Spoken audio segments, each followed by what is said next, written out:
अवकाळीचा कहर. शहरासह ग्रामीण भागाला वादळी पावसाचा तडाखा.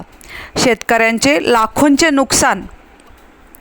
गेल्या काही दिवसांपासून वाढलेल्या उकाड्याने हैराण झालेल्या नागरिकांना अवकाळी पावसाने काहीसा दिलासा दिला असला तरी या पावसाने शेतकऱ्यांच्या तोंडचा घास हिरावून घेतला आहे. रविवारी सायंकाळी शहर आणि परिसरात वादळी वाऱ्यासह अवकाळी पावसाने जोरदार हजेरी लावत जनजीवन विस्कळीत केले. अचानक आलेल्या वादळी वाऱ्यामुळे अनेक ठिकाणी झाडांच्या फांद्या रस्त्यावर कोसळल्या. काही भागात झाडे उन्मळून पडल्याने वाहतुकीचा खोळंबा झाला. त्यानंतर सुरू झालेल्या पावसामुळे रस्ते जलमय झाले आणि शहरातील अनेक ठिकाणी पाणी साचल्याचे चित्र पाहायला मिळाले. गेल्या आठवडाभरापासून वाढलेल्या तापमानामुळे नागरिक त्रस्त झाले होते. मात्र वातावरणातील बदल आणि आकाशात जमा होणारे ढग यामुळे अवकाळी पावसाची शक्यता निर्माण झाली होती.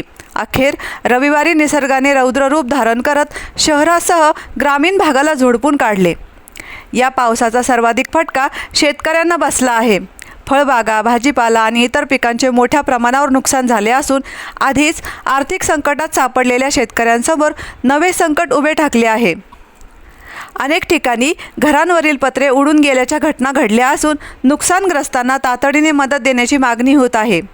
उन्हाच्या तडाख्यातून नागरिकांना तात्पुरता दिलासा मिळाला असला तरी अवकाळी पावसाच्या या तडाख्याने शेतकरी मात्र पुन्हा एकदा संकटाच्या खाईत लोटला गेला आहे.